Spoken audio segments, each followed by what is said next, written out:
Madeline, anak, hindi ka na muna matutuloy sa pasukan, ha?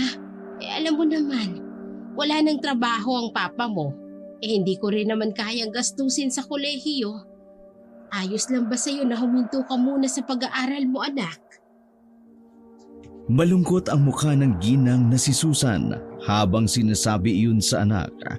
Nakita ni Madeline ang kamay ng kanyang ina na kulubot na at may mga sugat.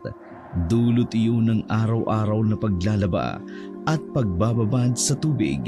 Nakaramdam ng awa ang dalaga. Mula kasi na maging tambay ang kanyang ama, si Aling Susan na ang nagpakasubsob sa trabaho. Ayos lang naman sa akin, ma. Marami pa naman pagkakataon para sa kolehiyo. Bata pa naman ako. Hindi bali, anak.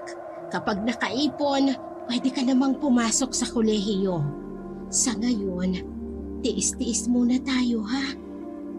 Ma, kung magtrabaho na lang din kaya muna ako para kahit papano makatulong ako sa mga bayarin. Tumigil ang kanyang ina sa paghahalo sa nilulutong sinabawang kangkong. Kaya mo na bang magtrabaho, anak? Baka naman magkasakit ka lang. Ma, 17 na ho ako. Kailangan ko mamulat sa buhay. Kung hindi naman po ako mag-aaral, dapat na may gawin ako para sa pamilya natin. Hindi naman po pwede na kayo lang ang maghanap buhay. Nakita ni Madeline na nagbandya ng luha sa gilid ng mata ng kanyang ina. Alam ng dalaga na matagal nang naghirap ang ginang, kaya naman naiintindihan niya kung sakali mang humagulhol iyon ng iyak. Pasensya ka na, anak, ha. Nauobliga ka patuloy na magtrabaho. Ito naman kasing tatay mo ang tamad-tamad. Hanggat nakikita niyang may trabaho ako, abay wala siyang gagawin dito. Ma, hayaan niyo na po si Papa. Wala naman tayong mapapala kung iintindihin natin siya palagi.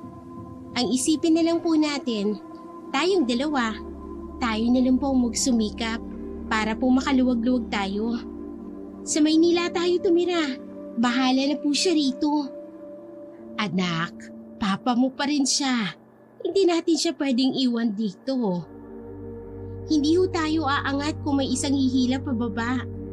Masakit man pong isipin pero ganyan po ang umiikot na realidad. Bumuntong hininga na lamang si Aling Susan. Batid nitong tama naman ang punto ng anak. Sadyang hindi lang nito maisip ang buhay na walang asawa. Maiba nga tayo. Pwede bang pumunta ka ngayon sa bahay nila Maring Iring?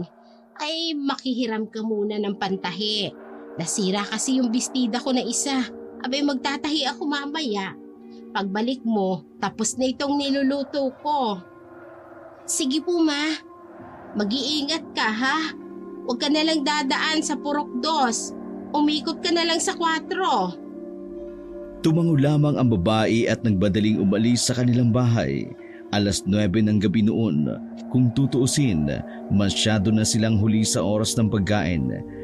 Pero sanay si Madeline doon, kaya kahit paano, nagagawa niyang tiisin. Mga ilang sandali lang, nadaanan niya na ang Purok 2. Hindi naman siya pumasok sa nasabi ng purok. Alam niyang nagkukumpulan na naman doon ang mga manyakis. Kahit kasi mahirap lang ang buhay ni Madeline, hindi rin naman maitatanggi na maganda siya at sexy. Takaw tingin siya sa mga kalalakihan sa kanilang baryo. Maging ang mga uugod-ugod ay napatingin sa kanya. Kadalasang nababastos pa nga ang dalaga sa Purok 2, kaya naman yun ang laging iniiwasan niyang daanan.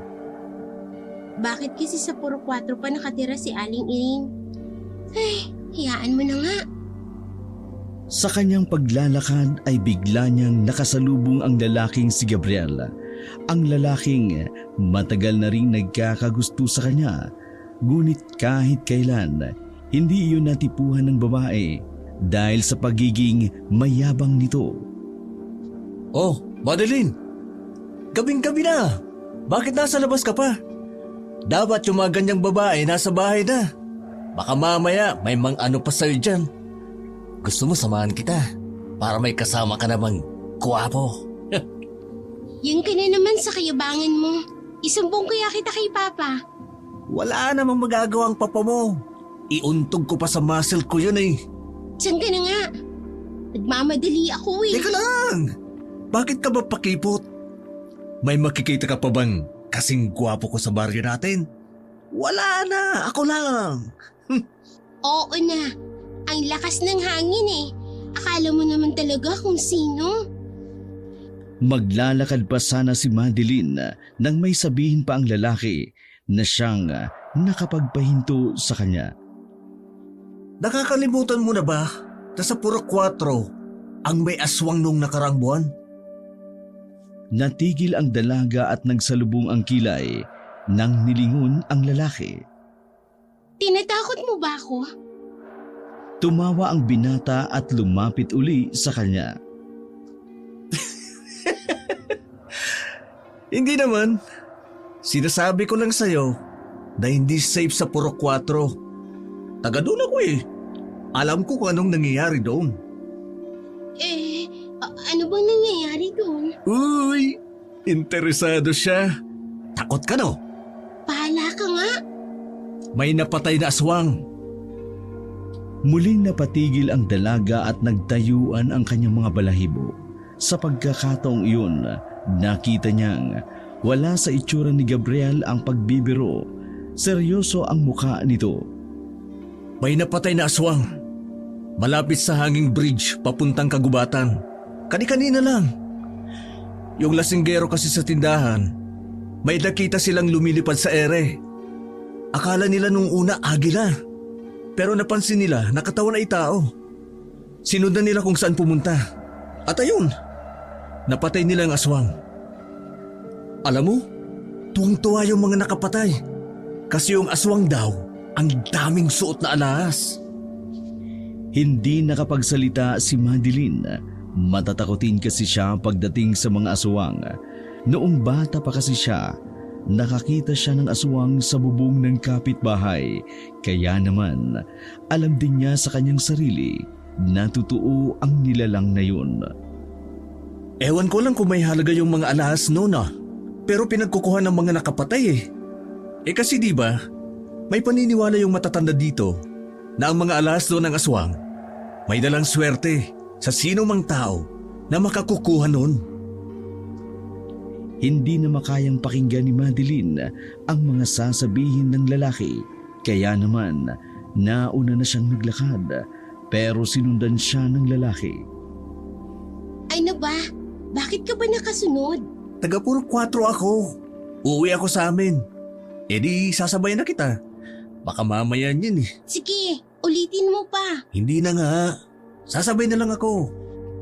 2 metro lang ang distansya ni Madeline kay Gabriel habang sila ay naglalakad. Marami namang poste ng ilaw sa kanilang dinaraanan. Kaya kahit paano, nababawasan ang kaba ni Madeline. Pagdating nila sa Purok 4, ay kaagad na tinungo ng dalaga ang bahay ni Aling Iring. Sumakto namang naabutan niya ang ginang na nagliligpit ng mga gamit sa bakuran. Dali-dali itong lumapit sa kanya na may pagkabahala ang mukha. Naku, bakit ka naman nagpunta ng ganitong oras? Alam mo ba kung anong meron ngayon dito sa purok namin? Naghihinala ang mga tao na may mga aswang na nakatira dito. Alam mo kasi, may napatay kasing. Biglang nakisingit si Gabriel. Nakwento ko na po sa kanya yung tungkol sa napatay na aswang. At sino ka naman? Taga rito rin po ako. Wala akong pakialam. Bakit ka ba nakikisabat? Wala kang modo. Ang bastos mo, no? Natahimik na lamang si Gabriel sa gilid at sa ibang direksyon na lamang tumingin. Nagsasagawa na ng investigasyon ng barangay. Lahat ng kahina-hinalang muka, uhulihin nila. Lahat din ng hindi taga rito, pagbibintangan na aswang. Kaya iniisip nila, abay hindi lang isang aswang dito sa 4. Marami pa. Kung sa bagay po, no? Itong 4 po ang pinakamalaki sa lahat. Kaya po hindi malabong may nagtatago pong ibang aswang. Ay, sandali nga. Ano bang kailangan mo't naparito ka sa ganitong oras? Si Mama po kasi, manghihiram daw po ng pantahi. Nasira na naman po kasi yung bestida niya. Pantahibay ka mo. Ay sige, sandali lang ha. Umalis ang matanda at pumasok sa kanilang bahay. Pagbalik nito ay dala na nito ang lalagyan ng mga sinulid at karayom. Kaya naman, kasama na rin ng ginang ang lalaki nitong anak na si Joaquin. O eto na ang pantahi. Kahit sa sunod na buwan nyo na yan isauli. Pag natapos ng investigasyon dito, delikado nga rito sa amin. Ay siya nga pala Iha. Eto si Joaquin ha. Ihahatid ka niya hanggang sa inyo. Pa'y kababae mong tao. Delikado kung mag-isa ka lang na maglakad pa uwi. Naku, hindi na po tita. Kaya ko naman pong maglakad na mag-isa. Ihahatid na kita. Mas maganda nang sigurado tayo kaysa sa hindi. Isa pa, wala naman akong ginagawa. Ilalaan ko lang sa'yo yung libre kong oras. Nakaramdam ng hiya si Madeline sa kanyang narinig habang tila nakukorniya naman si Gabriel sa gilid. Hinayaan na lamang ng dalaga ang binatang si Joaquin sa gusto nito. Nagpaalam na sila kay Aling Iring at nagsimula na ring maglakad. Teka, bakit ka pa sumusunod? Pre, ako nang bahala maghatid sa kanya. Pwede ka nang umuwi. Tumawa ng mahina si Gabriela na parabang nang aasar lang. Sa tingin mo ba nandito ako para ihatid siya? Iisa lang ang daan natin, no? Nakalimutan mo ba? Papunta rin kasi ako ng Purok Uno kanina. Hinatid ko lang itong si Madeline kaya nandito ako ngayon.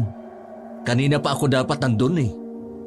Sus, para-paraan. Hala, ano ba akala mo? Porke maganda ka, ikaw iniintindi ko. Ayos ka lang ba?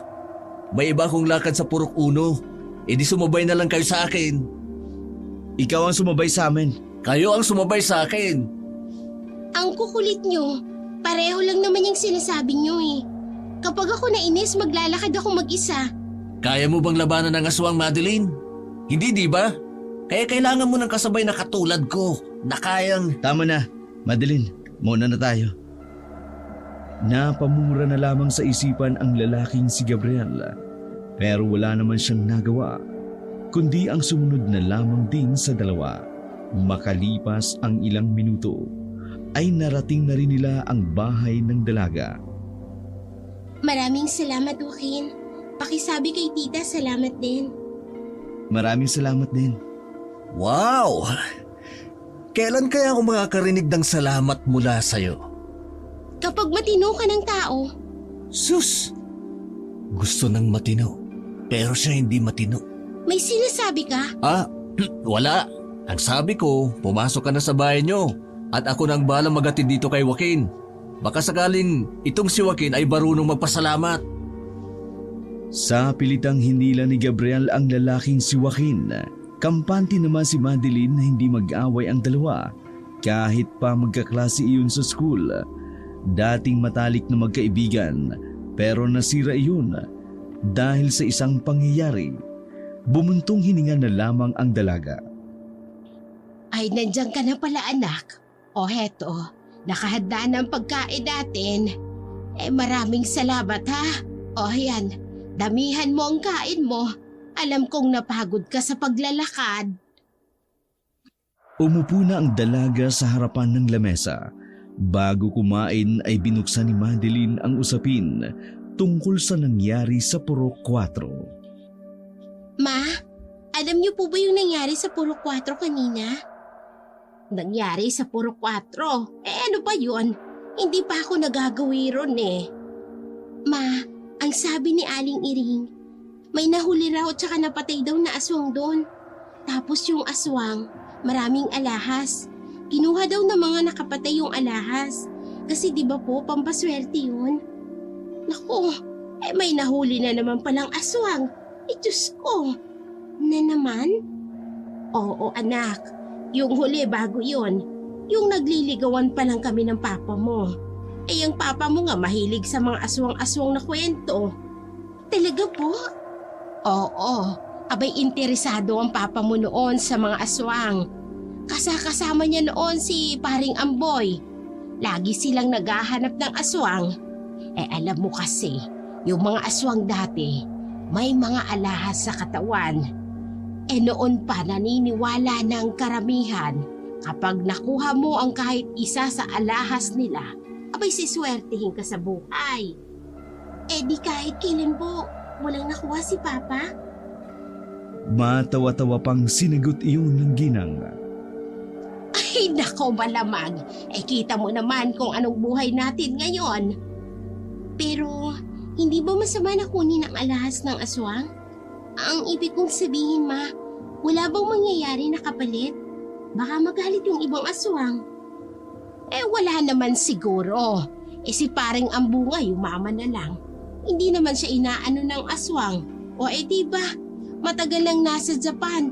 Naku, dahil sa aswang. Ang sarap ng buhay ng taong yon.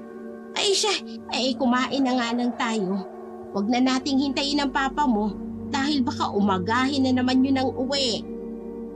Nagkibit-balikat na lamang ang dalaga. Tahimik silang kumakain nang may tumatakbo sa isipan niya tungkol sa mga alahas.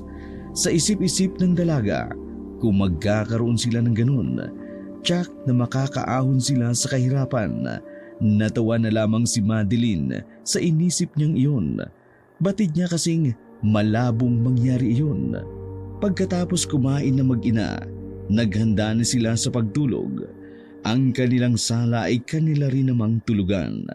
Dakong 3:00 na ng madaling araw, nagising sila sa malakas na katok na kanilang naririnig. Nang buksan ni Aling Susan ang pinto, bumungad ang kanyang asawang amoy alak.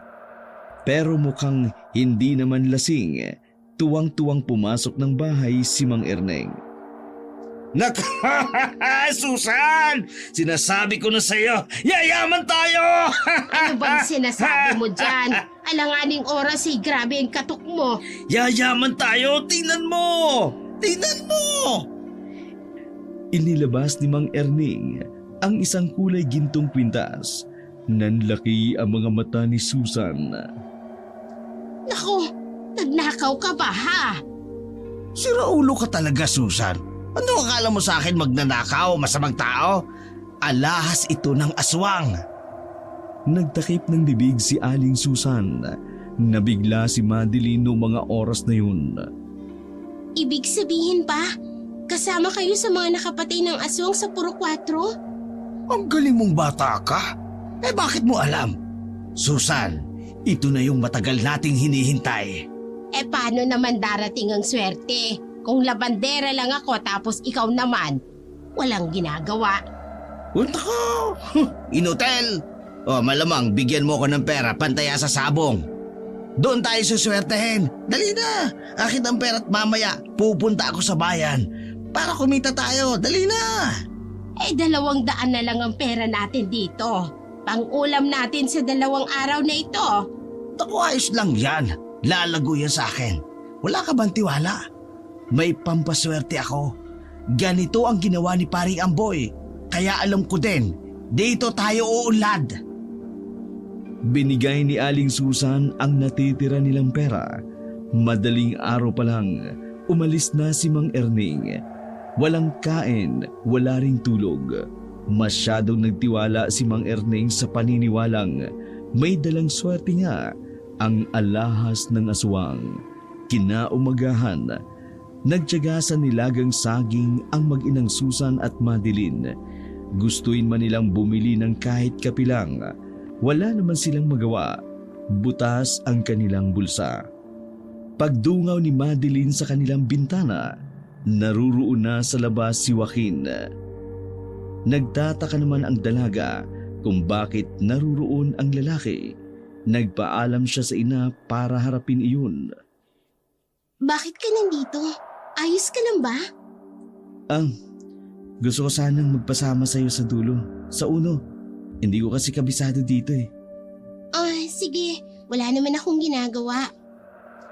Maaga pa lang ay marami ng tao sa labas. Habang naglalakad ang dalawa, naririnig nilang pinag-uusapan ang tungkol sa mga taong nakakuha sa alahas ng aswang. Nabalitaan ko, isa pala si Mang Ernie sa nakakuha ng alahas. Madeline, huwag mo kong kalilimutan kapag mayaman kayo ha. Pinalo ng dalaga ng mahina ang braso ng lalaki. Baliw ka. Pero, totoo ba yun? Na may swerteng dala ang alahas ng aswang? Oo. Oo, totoo yun. Naalala mo ba yung si Mang Amboy? Kasama dun ang pinsan ng mama ko. Yumaman dahil sa alahas ng aswang. Pagkatapos yumaman, naging matapobre. Umalis rin yun dito eh. Sa Maynila na sila nakatira ngayon.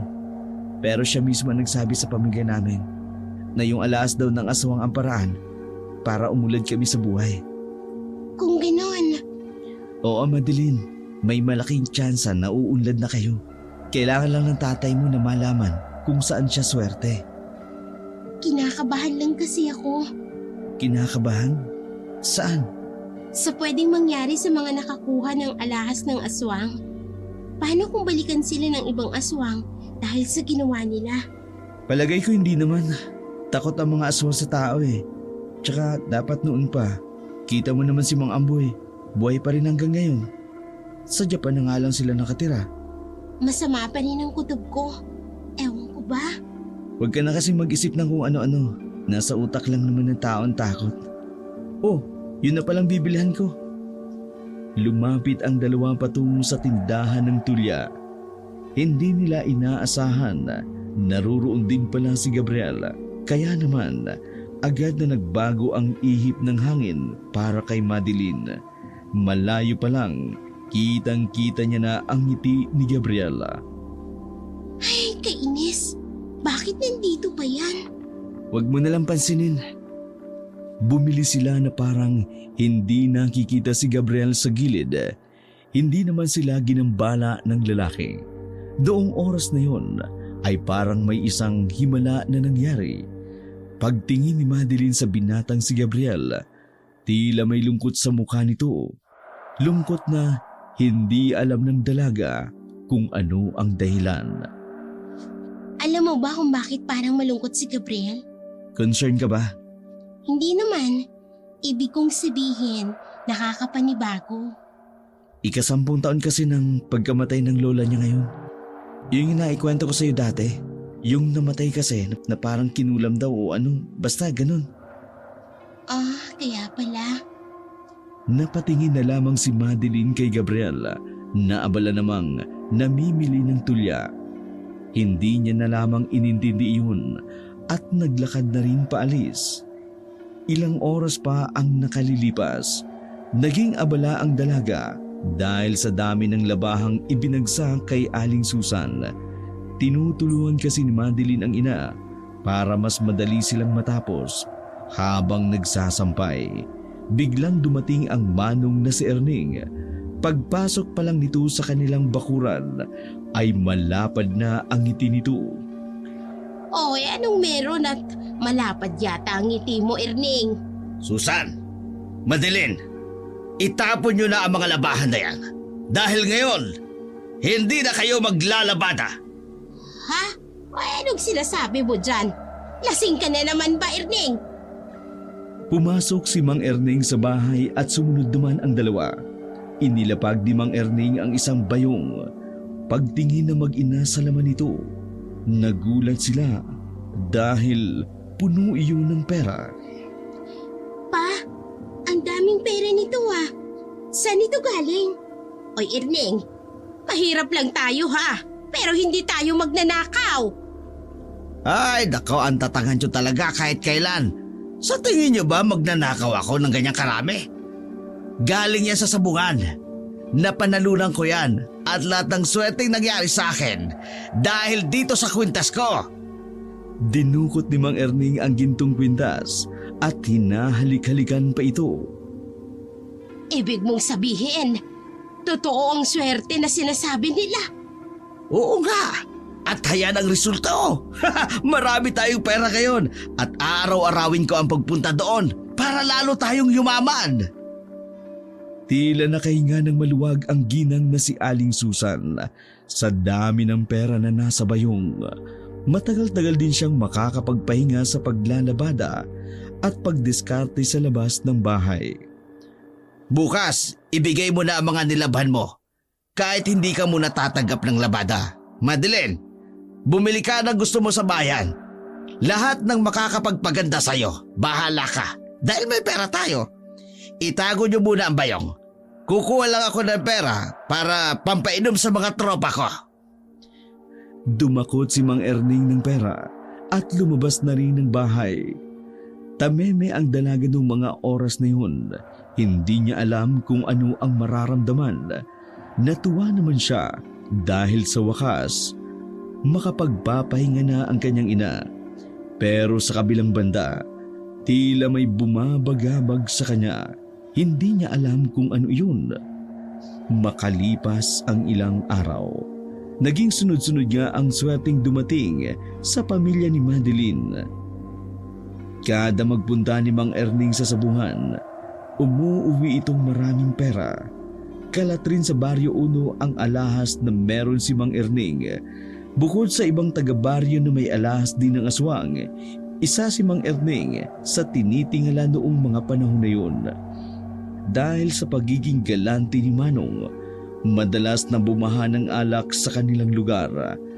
Marami din sa kalugar nila ang naaambunan ng balato. Si Aling Susan at Madeline naman, mukha ring desenteng tingnan dahil nakabili na rin ng mga bagong kasuotan. Ang sunod nilang inasikaso ay ang pagpapagawa ng kanilang bahay. Habang naglalakad si Madeline pauwi ng kanilang bahay, aksidenteng natapilok ang dalaga. Galing kasi siya sa bayan para magpatuwid ng buhok. Sinubukan niyang suotin ang sapatos na mataas ang takong. Kainis, hindi talaga siguro para sa akin ang mga ganitong sapatos. Umupo ang babae sa gilid. Walang katao-tao ng hapon na yun. Ngunit may dumaang tricycle at may bumabang lalaki. Napatingala naman siya nang makita si Gabriel. Masakit? Hindi, ayos lang ako. Tumayo ka nga kung ayos ka lang.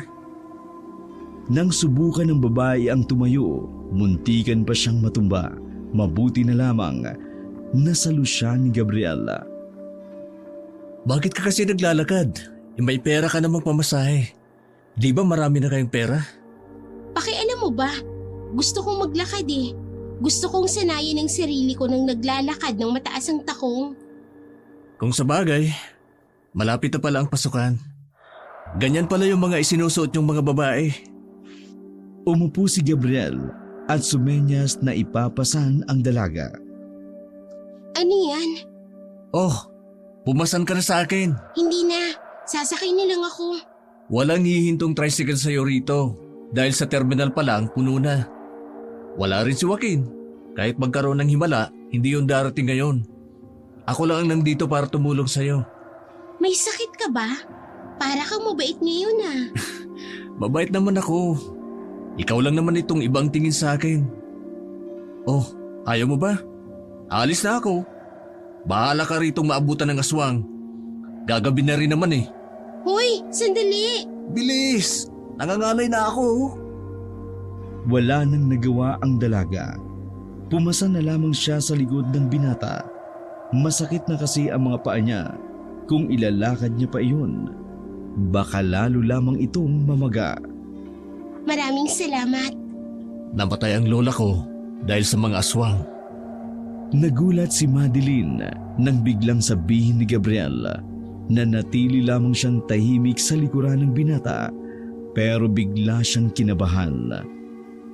Isa rin ang lola ko sa mga nakakuha ng alahas dahil sa bangkay ng aswang na inanod sa ilog. Dahil sa alahas na yun, kaya kami yumaman. Pero binalikan siya ng mga aswang. Pinatay siya ng mga aswang. Naintriga si Madeline kaya hindi siya nakatiis. Tinanong niya na ang binata. Pinatay siya ng mga aswang? Ang sabi sa akin ni Joaquin, kinulam daw ang lola mo. Ngumisi ang binata. Walang alam si Joaquin. Kung ano yung sinabi niya, yun ang pinakalat ng mga tao noon. Ayaw kasi nilang maniwala na totoong gumaganti ang mga aswang. Bakit ngayon mo lang sinasabi sa akin? Isa rin pala ang lola mo sa nakakuha ng alahas. Nabiktima siya ng aswang? Kasi ngayon mo lang naman kailangang malaman. Madeline, huwag kayong pakakampante. Kung ako sa inyo, umalis na kayo sa Barrio Uno. Mas maganda kung lumuwas kayo ng Maynila gaya ng ginawa ng iba. Mukha lang takot ang mga aswang, pero malulupit sila. Teka, paano naman ako maniniwala sa sinasabi mo? Hindi mo pa nga sinasabi sa akin kung totoo bang hindi kinulam ang lola mo. Inatake ng mga aswang si Lola noong madaling araw na pauwi siya. May mga sugat siya sa katawan. Akala namin hindi grabe kasi mababaw lang. Pero ilang araw lang, nabubulok yung mga sugat niya hanggang sa kumalat na sa buong katawan. Kinabahan si Madeline. Ramdam na ramdam niya ang pagiging seryoso ni Gabriel noong mga sandaling iyon. Lalo na nang marinig niya na umiiyak na ang binata. Nang makarating na sila sa tapat ng bahay nila Madeline, ibinabanan ni Gabriel ang dalaga. Magpakulo ka ng mainit na tubig at punasan mo ng maligamgam. Talian mo ng benda at ipahinga mo muna. Kung kaya mo, ipahilot mo na lang. Maraming salamat, Gabriel. Madeline, huwag mong kalimutan ang sinabi ko sa'yo. Nag-aalala ako para sa inyo. Tatandaan ko yun. Maraming salamat uli. Pasensya na rin kung lagi kitang sinusungitan ha. Sana ganyan ka nilang kaseryoso. Mas bagay sa'yo. Ganito lang kasi ako kapag malungkot. Miss ko na kasi si Lola eh. Ngumiti na lamang ang lalaki. Naglakad na iyon palayo. Hubinga lamang ng malalim si Madeline. Hindi talaga siya sanay na matinong kausap si Gabriel.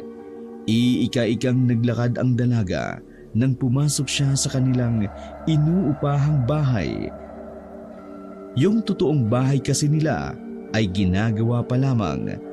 Nasa Purok Uno pa rin naman sila, kaya lang kaunting lakad din papunta doon. Nako, anong nangyari dyan sa paa mo? Tatapilo ka ba? Halika nga rito at hihilutin ko yan. May naipit lang na ugat dyan. Halos mapao si Madeline sa kasisigaw dahil sa ginawa ng kanyang ina. Pawis na pawis siyang tiniis ang sakit habang hinihilot ang kanyang paa. Pero lumipas ang ilang oras, nailakad niya na rin iyon. Nahiga na lamang si Madeline sa sala. Malaki ang bahay na inuupahan nila. May sarili na nga silang kwarto. Ang maganda pa noon, gawa sa semento ang bahay. Pero hindi pa finishing ang mga pader. Ma, nasan po ba si Papa? Baka malate na naman yun ang uwi. Ay pabayaan mo siya. Ganyan naman ang Papa mo kapag maraming pera. Nag-aalala ako kay Papa, Ma. Anak, hindi mo kailangang mag-alala. Kasama naman niyang iba nating kaanak. Abay nagiinom lang sa kung saan-saan yon. Malaki na naman kasi ang naiuwi niya kanina. Ma, hindi naman yun ang inaalala ko. Nababahala ako. Paano kung biglang may mga aswang na pala na lumitaw, tapos kunin ang mga kinuha nila sa pinatay nila, tapos kumanti ang mga yun? Nawala ang ngiti sa muka ng ginang na si Susan. Tinabihan nito ang anak sa higaan, hinawakan ang kamay ng dalaga. Hindi yun mangyayari, anak. Wala namang napapabalitang gumanti ng mga aswang. Biyaya ng Panginoon ito, kailangan nating magpasalamat at hindi natin ito pwedeng tanggihan. Ma, namatay ang lola ni Gabriel dahil sa mga aswang. Isa rin ang lola niya sa nakakuha ng alahas ng aswang. Inatake ang lola niya ng mga aswang at hindi ito kinulam. Tila may bumarang bato sa lalamunan ng ginang, kaya hindi agad ito nakapagsalita. Bumaka sa mukha ni Aling Susan ang pagkabahala. Ma, isa lang ang paraan na nakikita ko para makaiwas tayo sa pwedeng mangyari. Sa Maynila na tayo tumira. Kung totoo nga ang nangyari sa lola ng kaibigan mo, di kailangan na nating umalis. Pero papayag naman kaya ang papa mo? Nandito ang swerte ng papa mo. Sabi niya, hindi raw siya swerte sa ibang lugar. Kailangan natin siyang pilitin, Ma. Huwag na nating hintayin na may mapahamak pa bago tayo kumilos. Sandaling natahimik ang kanyang ina, maging iyon, hindi alam ang gagawin. Habang nag-uusap naman sila, narinig nilang may kumatok sa pintuan. Tumayo si Madeline para buksan iyon. Isang lalaking nasa edad 40 yata ang bumungad sa kanya. Ang suot ay parang pangpulubi, kaya akala ni Madeline ay manghihingi ito ng limos. Dudukot na sana ng pera si Madeline para magbigay ng pera. Nagsalita ang lalaki. Wala ho ba rito si Mang Erning? Lumapit na rin ang ginang na si Susan. Wala siya rito ngayon. Bakit mo siya kilala? Magkakilala ba kayo? Hindi ho. Naririnig ko kasi ang pangalan niya sa kahit saan ako magpunta. Sikat kasi siya dahil doon sa alahas ng aswang na may dalang swerte. Ngumiti ng malapad ang lalaki. Nakita na mag-ina ang malaking ngipin nito na naninilaw. Anong kailangan mo sa asawa ko? Ihingi ka ba ng balato? Ako na lang ang magbibigay. Baka kasi gabihin yon o baka hindi na naman makauwi. Hindi na ho. Hindi ko kailangan ng pera. Ang kailangan ko ay ang asawa ninyong si Mang Erning. Ha? Ano pong ibig niyong sabihin? Dahan-dahang umatras ang lalaki habang nakatingin pa rin sa kanila. Gusto ko lang ho sanang sabihan siya na palaging mag-iingat kapag aalis. At sana hindi magtagpo ang landas naming dalawa. At gusto ko lang din hong sabihin sa inyo na iba ho kapag ang aswang na ang kumilos para bumawi. Nang tuluyan ang umalis ang lalaki, saka lamang kinilabutan ang mag-ina. Dali-daling isinara ng ginang ang kanilang pintuan. Namutla si Madeline noong mga oras na yun. Pareho sila nang naiisip ng kanyang ina na ang lalaking kanilang kausap ay hindi isang tao, kundi isang aswang. Sa takot na mag-ina, mabilis silang nagtungo sa barangay noong gabing yun. Isinumbong nila ang nangyari. Inilarawan nila kung ano ang itsura ng lalaki. Higit sa lahat, sinabi nila na aswang ang lalaking iyon. Kinabukasan, inumaga ng uwi si Mang Erning. Galit na pumasok ang manong sa bahay nila. Naabutan nitong nag-aalmusal si Aling Susan at si Madeline. Susan! Ano itong naririnig ko? Na may mga taong pumunta sa barangay kagabi. At sinabi mo pang may naghahanap sa akin na aswang? Anong kalokohan na naman yon? Padabog na ibinagsak ni Mang Erning ang daladala nitong bayong na may laman na namang pera. Susan! Erning, totoo naman.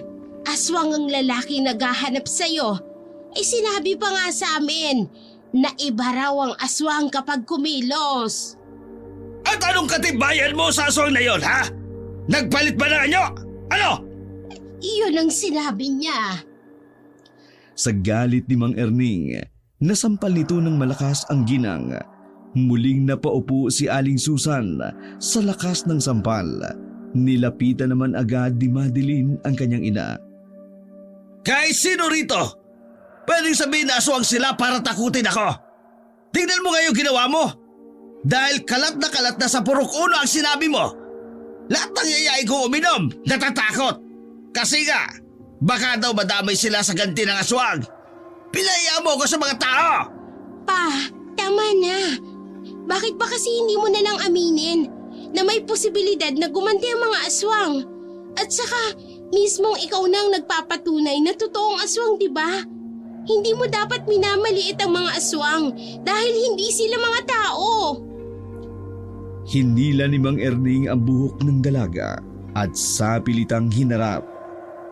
Isa ka pang babae ka! Wala kang ang ambag sa pamilyang ito! Binabali mo pa ang utak ng mama mo! Siguro kaya yan nagkakaganyan. Kasi kung ano-ano ang sinasabi mo. Pwede ba ha? Huwag na huwag kang makikialam. Tsaka ano sinasabi mong huwag silang mamaliitin ha? Kasi hindi sila tao. Tanga ka ba? Kaya nga dapat hindi tayo matakot. Kasi tayo ang tao at sila ang hindi.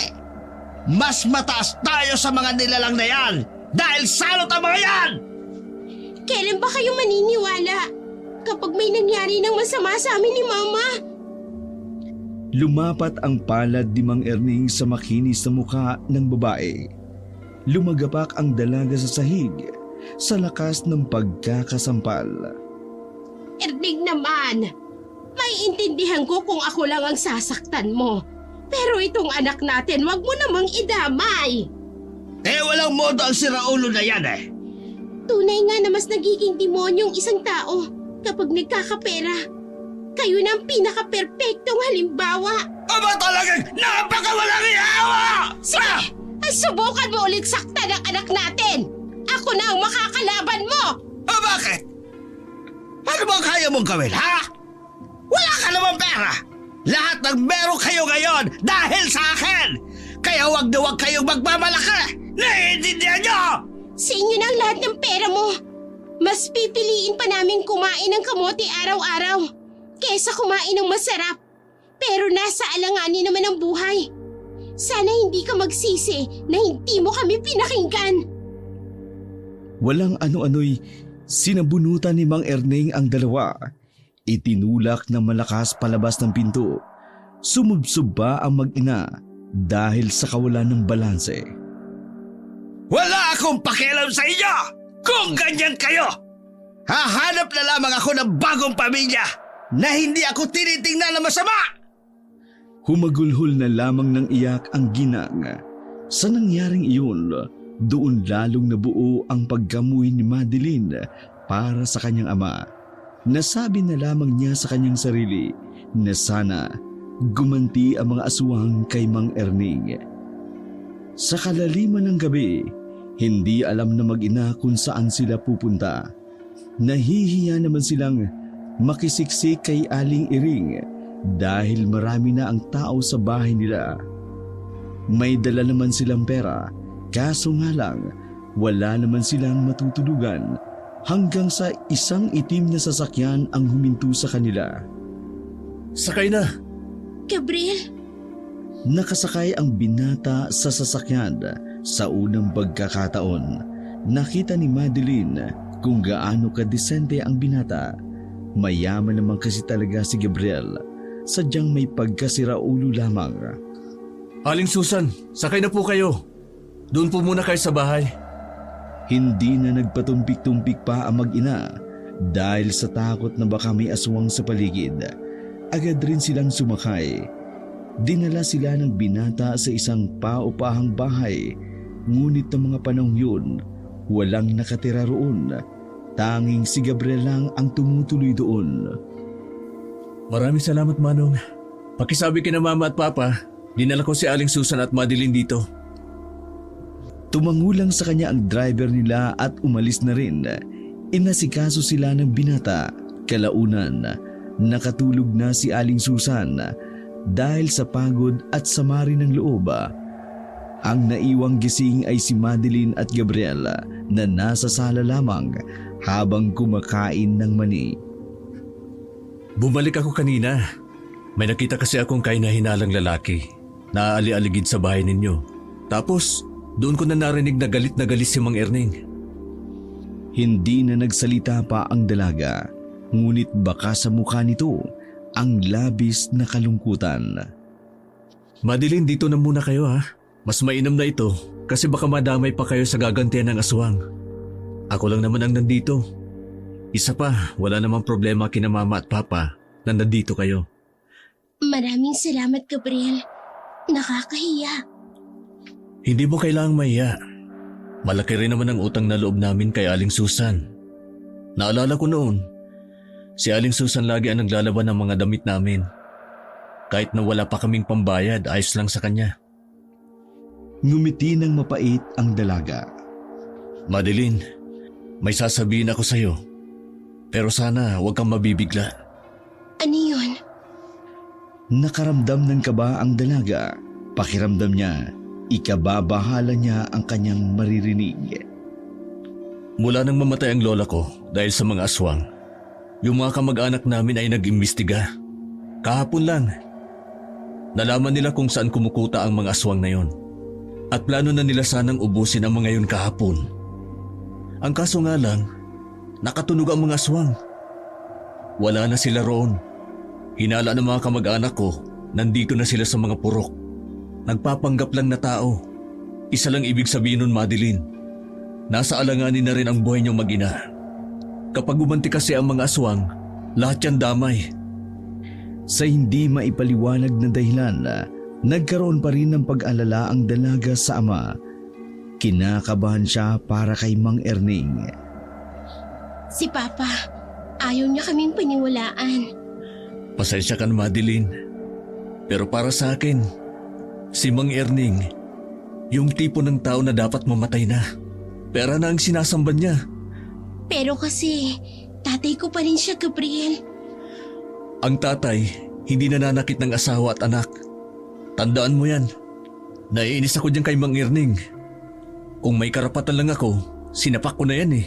Hindi mo naman kailangang mainis. Problema namin ito. Hindi ko kasi kayang isipin na may nananakit sa'yo. Nanahimik ang dalaga. Kita niya sa mukha ng lalaking seryoso ito sa kanya. Sige na, magpahinga na kayo. Kapag may kailangan kayo, nasa kabilang kwarto lang ako. Kapag may naramdaman kang kakaiba, sabihin mo kaagad sa akin. Tandaan mo, nasa puro 4 tayo. Dito napatay ang aswang nung nakaraan. Tumango na lamang si Madeline. Pumasok na rin siya sa loob ng kanilang silid. Mahimbing nang natutulog ang ginang na si Aling Susan. Paghiga ni Madeline, ay agad na rin siyang nakatulog. Kinabukasan ng umaga, nagpresenta si Madeline at Gabriel na lumabas ng kanilang bahay. Bibili sila ng almusal para sa umagang yun. Habang papunta sa bilihan ng tinapay, nadaanan nila ang tumpukan ng mga tao sa tapat ng isang bakuran. Naririnig din nilang dalawa ang boses ng isang ali na sumisigaw at umiiyak. Anong meron? Hinawi ni Gabriel ang mga tao. Saka sila nakasilip. Napatakip na lamang ng bibig si Madeline nang madatnan kung sino ang naroon. Isang lalaking nakandusay sa bakuran. Nagkalat ang dugo sa lapag. Wakwak ang tiyan ng lalaki. Higit sa lahat, wala na itong ulo. Oh, kawawa naman. Nakausap ko ba yan kagabi? Binigyan pa nga ako ng balato. Eh, di ba siya yung isa sa mga nakakuha ng alahas ng aswang? Ay, baka ginantihan na siya ng aswang. Hala, oo. Delikado na pala yung ibang tao dito. Sa mga narinig ni Madeline, ang kanyang ama agad ang pumasok sa kanyang isip. Namawi siya ng malamig dahil sa kaba. Madeline, hindi na ito maganda. Si Papa, kailangang malaman ito ni Papa. Walang ano-ano'y tumakbo si Madeline patungo sa inuupahan nilang bahay. Sumunod din naman sa kanya si Gabriel. Bago sila nakarating doon, nakasalubong na nila si Joaquin. Parang nababahala ang mukha nito. Madeline, saan ka pupunta? Sa bahay, kailangan kong makausap si Papa. Wag na. Kasi galing ako doon. Tulog siya. Ha? Anong ginawa mo ron? Sabi kasi, inahanap kita eh. Wala ka pala eh. Hindi. Mahalaga itong sasabihin ko. Kaligtasan niyang nakataya rito. Ako na lang magsasabi. Ano ba yun? Ano ba? Bakit mo ba ako pinipigilan? Joaquin, ano bang problema mo ha? Huwag kang makisali dito. Tara na, Gabriel. Ako na nga magsasabi. Ano ba sasabihin mo? Ang kulit mo ah! Hindi na nakapagpigil si Gabriel. Nasuntok niya na si Joaquin. Tumaob naman ang lalaking yun, kaya agad silang umalis. Kulit ng hinayupak na yun ah! Pagdating sa bahay ni Madeline, naabutan niya si Aling Iring at si Mang Erning na naghahalikan. Hindi pa titigil ang mga yun kung hindi nagsalita si Madeline. Ito na ba ang sinasabi mong bagong pamilya pa? Natarantang naghiwalay ang dalawang matanda. Ano naman? Ano naman? Naririnig mo ba ang sarili mo? Kaibigan ni Mama si Aling Iring. Mas marunong sa buhay itong si Ering, kaya... May pera ka lang kaya ka nilalapitin yan. Gusto mo naman yatang masaktan, ano? Humarang si Gabriel sa pagkasabing iyon ni Mang Erneng. Mapipilitan po akong saktan kayo kapag sinaktan niyo ulit si Madeline. At sino ka naman, ha? Boyfriend ka ba ng walang kwentang batang yan? Napakahayop nyo. Habang si Mama nag-aalala sa'yo, heto kayo, nagtataksil. Sana lang talaga dito na mapadpad ang aswang mamayang gabi para ikaw na ang sumunod na biktima ngayong umaga. At ikaw, Aling Iring, madamay ka rin sana. Tila na bahala si Mang Erning at Aling Iring sa kanilang narinig. Paglabas nila ng bahay, nakita pa nila si Joaquin na nasa labas. Hindi makatingin sa mata ng dalaga, pero hindi rin iyon pinansin ni Madeline. Mga hayop sila. Mga hayop. Bagsak ang balikat na bumalik ang dalawa. Naabutan nilang nagwawali si Aling Susan sa bakuran. Hindi na nagdalawang isip pa si Madeline. Sinabi niya na sa ina ang kanyang nalaman. Magmula ngayon, wala na tayong pakialam sa kanila. Tayo na lang, anak. Tayo na lang. Yun na lamang ang sinabi ni Aling Susan. Hindi ito umiyak, ngunit baka sa mukha nito ang sakit. Napigil lamang ilabas dahil nahihiya sa dalaga. Kinagabihan, kinakabahan si Madeline dahil alas 7 na. Hindi pa rin nakababalik si Gabriel. May kinuha kasi ang binata sa isa pa nilang bahay sa gitna ng puro 4. Ano na kayang nangyari kay Gabriel? Nag-aalala na ako. Magdasal na lamang tayo sa Panginoon na makabalik siya ng ligtas, anak. Maya-maya lamang ay natanong nila ang pagparada ng itim na sasakyan sa tapat. Nagmamadaling bumaba roon si Gabriel kasama ang driver nilang si Mang Isko. Meron silang mga bitbit na sako. Nag-alala ako. Akala ko kung ano nang nangyari sa'yo. Pasensya na kung natagalan. Kinumbisi ko pa kasi si Tito na ipahiram sa akin ang mga gamit na ito. Sumilip ang dalaga sa dalawang sako. Nanlaki ang mga mata nito nang mapagtanto kung ano ang laman noon. Mga baril? Gabriel, gumagamit ka niyan? Ay, Diyos ko, iho. Bakit may mga ganyan ka? Makinig ho kayo. Nakatanggap ng tip ang mga kamag-anak ko. Ngayong gabi na raw po gaganti ang mga aswang. Yung napatay pala nila Mang Erning, anak ng mayamang aswang. Kaya siguradong magiging madugo ang gabing ito. Ipinasok nila sa loob ang mga baril. Isa-isang sinalansan ni Gabriel at Isko ang baril sa lamesa. Aling Susan, sasama namin kayo rito ngayong gabi. Baka kasi may mapuntang aswang dito. Bukas po ng umaga, aalis na tayo. Dadalhin namin kayo sa Maynila.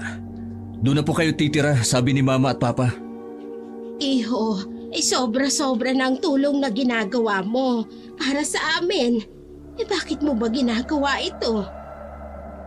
Huminga muna ng malalim si Gabriel at gumiti kay Aling Susan. Ayaw ko po kasi mapahamak kayo, at lalo na si Madeline. Ikaw ba ay may gusto sa anak ko? Kung alam mo lang, Iha, ikaw ang bukang bibig. Mang Isko! Natawa na lamang ng pilit ang dalaga, pero sa loob-loob nito, nahihiya na siya. Maya-maya pa'y inihanda na rin nila ang dapat nilang gawin sakaling dumating man ang mga aswang. Habang nasa loob sila ng bahay na yun, may mga naririnig silang sigawan sa kanilang kalye. Yun ang hudyat na may nangyayari na ngang hindi maganda. Iniisa-isa ang mga taong kumuha sa alahas ng aswang. Sir Gabriel, naipwesto ko ng sasakyan sa likuran. Handang-handa na yon. Sakaling kailanganin na nating tumakas. Maraming salamat, Mang Isko. Aling Susan, Madeline, kunin niyo ho ito. Binigay ni Gabriel ang itak at halatang bago pa dahil sa kintab. Hindi ko alam kung kaya ko bang itaga ito, iho. Basta ho, isipin niyo lang po na aswang ang mga makakaharap natin. Madeline, ayos ka lang ba? Kaya mo ba? Kakayanin ko. Pumesto na si Mang Isko at Gabriel sa bintana. Binabantayan nila ang paligid kung may mapapadaang aswang. Nakapatay na rin kasi ang ilang ilaw ng mga sandaling yun. Flashlight lang ang ginagamit ni Gabriel sa tuwing titingin siya ng oras. Sir Gabriel, dito sa gawi ko, may nakikita kong tao na nakatayo. Nakatingin yata dito. Tumungo si Gabriel sa pwesto ng matanda. Napasilip siya doon. Nakita niyang gumagapang ng dahan-dahan ang lalaking nasa labas. Palapit iyon sa kanila, kaya inihanda nila ang kanilang mga sarili. Madeline, humanda kayo. May isa na sa labas. Tumango na lamang ang dalaga. Kung maliwanag lamang ang bahay na yun, makikita ng labis ang kanilang pamumutla. Mga ilang sandali lang ay nakarinig na sila.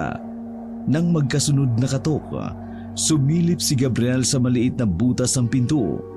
Bukod sa lalaking nakita nilang gumagapang, may dalawa pa sa tapat ng pinto. Nakiramdam lamang sila. Pilit na binubuksan ang pinto na nasa labas dahil gumagalaw ang doorknob.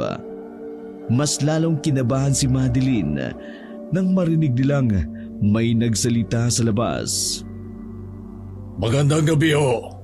Alam mo naming may tao dyan sa loob. Naaamoy po namin kayo. Oho, amoy na amoy ho. Lalo na yung dalawang babae na asawa at anak ni Mang Erning. Tandang-tanda ko ang amoy ninyo. Buksan niyo ang pinto. May gusto na akong sabihin. Nagkausap na ho tayo kahapon. Nanatili silang tahimik noong mga sandaling yun. Kahit paghinga ay hindi nila gaanong nilalakasan. Wag lang silang makalika ng ingay. Kung hindi niyo bubuksan ang pinto, mapipilitan kaming pumasok sa parang alam namin.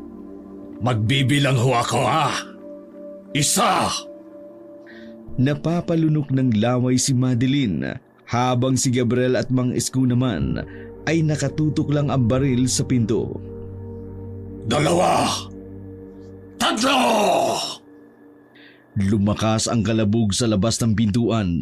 Hindi nagdalawang isip si Gabriel at Mang Isko. Gamit ang mataas na kalibre ng baril, niratrat nila ang pinto. Naramdaman nilang parang tinamaan at nagpulasan ang mga aswang na nasa labas. Sir Gabriel, sa kabilang banda, meron din. Sige, doon ka. Ako rito. Gabriel, pakiusap. Mag-ingat kayo. Kayo rin. Sa madilim na sala ay magkayakap lang si Aling Susan at Madeline. Sa mga sumunod na minuto ng eksenang yun, mas lalong dumami pa ang lumalapit na aswang sa kanila.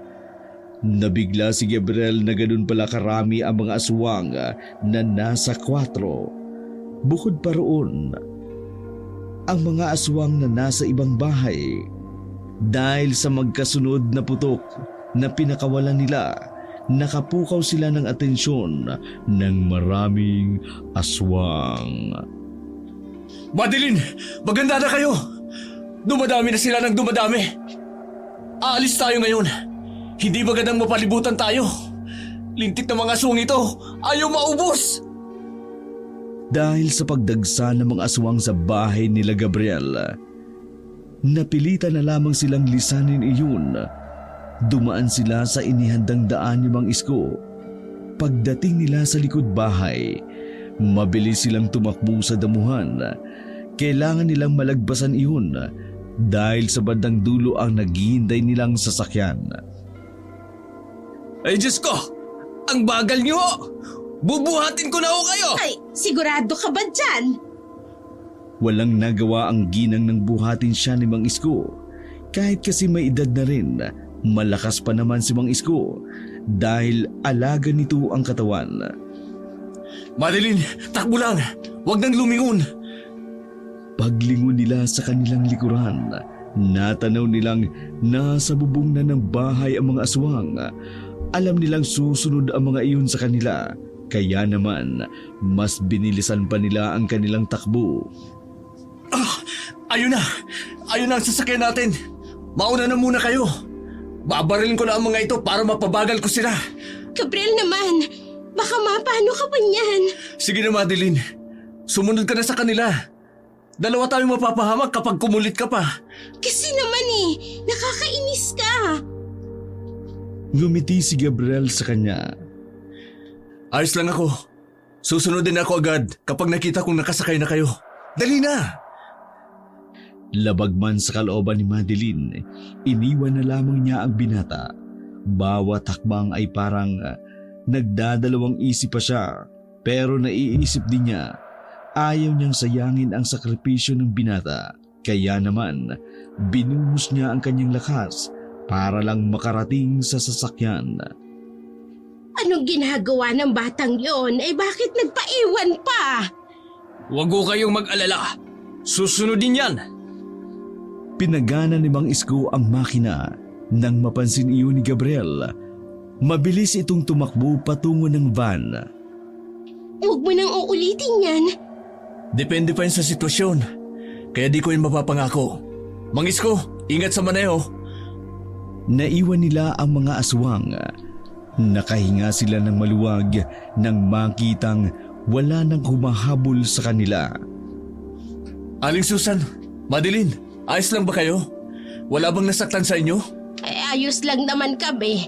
Ikaw ayos ka lang ba? Huwag niyo po akong alalahanin. Ayos lang po ako. Sir Gabriel, mukhang mahihirapan ho tayong makalabas ng Purok 4. Tumigil ang sasakyan sa gitna ng kalsada. May mga puno kasi nakaharang na nakatumba sa daan. Pambihira! Napakamalas naman natin!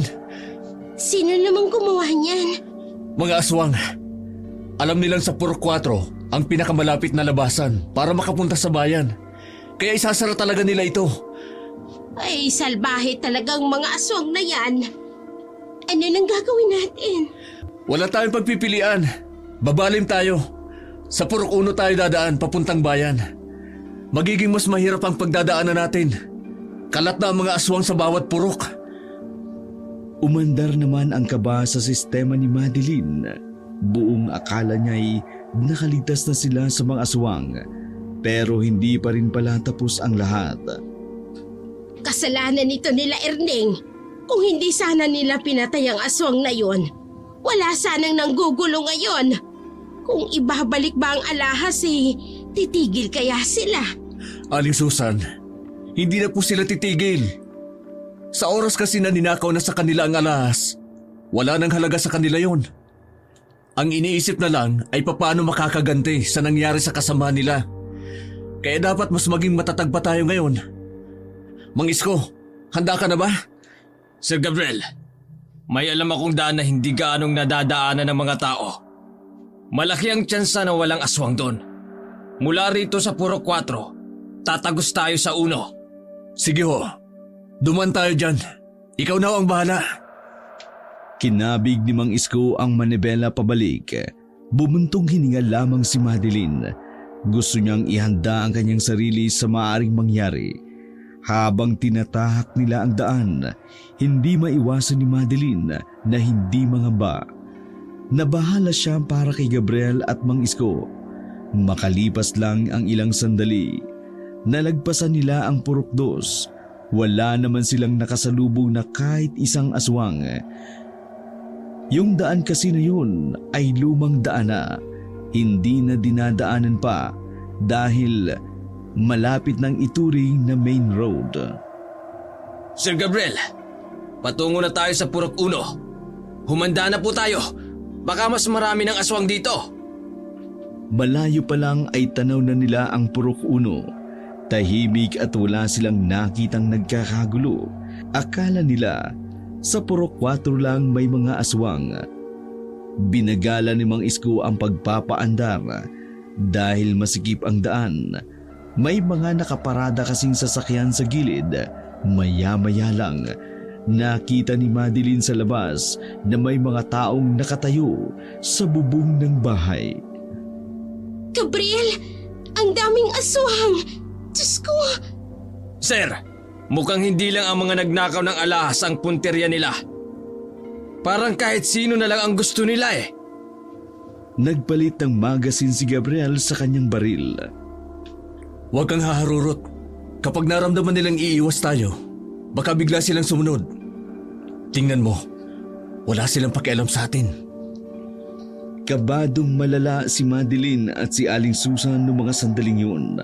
Mas lalo pa silang bumagal nang dumaan sila sa parteng malubak. Malapit iyon sa bahay nila Madeline. Hindi na sana sila susundan ng mga aswang. Ang kaso nga lang, biglang lumitaw si Mang Erning. Tumakbo itong dala ang isang bayong. Hinahabol siya ng 2 aswang na gumagapang. Maging ang mga nasa bubungan ay tumalaw na rin pababa para habulin siya. Si Erning yun na! Sir, papapasukin ba natin? Nagdalawang isip si Gabriel noong mga sandaling yun. Kaya tumingin siya kay Madeline para humingi ng permiso. Tumango naman ang babae na halatang napilitan na lang. O sige, papasukin mo na lang. Agad na binuksan ni Mang Isko ang pinto ng front seat.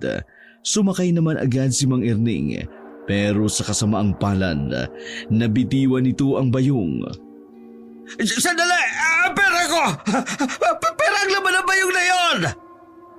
Napatigil sa pagmamaktol ang matanda nang makita sila Madeline at Aling Susan na nasa likuran. Susan! Madeline! Si Madeline ang nagsabing pasakayin ka. Kaya umayos ka. Pasalamat ka, mabait ang anak mo. Kung hindi, baka nilapa ka na ng mga humahabol na yon. Salamat. Yun na lamang ang nasabi ng matandang si Erning. Hindi naman siya pinansin ng kanyang asawa at anak. Pinaharurot ni Mang Isko ang sasakyan. Nang makalagpas na sila sa masikip at malubak na daan, medyo nakalayo na sila ng bahagya. Nang magsabing iihi si Mang Erning. Pwede ba akong samahan sa labas? Natatakot ako baka may aswang. Tumingin muna si Mang Isko kay Gabriel bago pumayag. Tumango naman ang binata. Sige, basta saglit lang ha. Nasa Purok 1 pa rin tayo, kaya hindi pa rin ligtas dito. Bumaba ang dalawa. Sinamahan ni Mang Isko si Mang Erning sa gilid.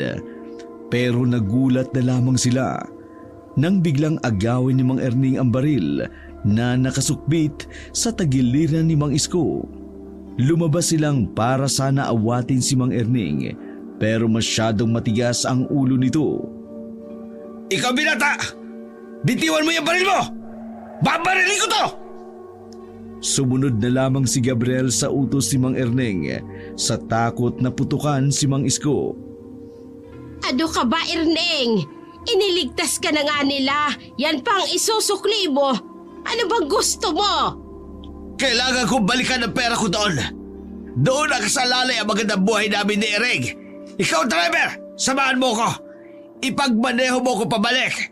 Kukunin ko doon ang pera ko. Kung hindi, sasabog yung bungo mo! Sir Gabriel, pagbibigyan ko ba ang isang ito? Sige, mas mahalaga pa sa akin ang buhay mo eh. Kahit kailan talaga pa, napakawalang hiya mo. Wala kang utang na loob sa mga taong tumulong sa'yo.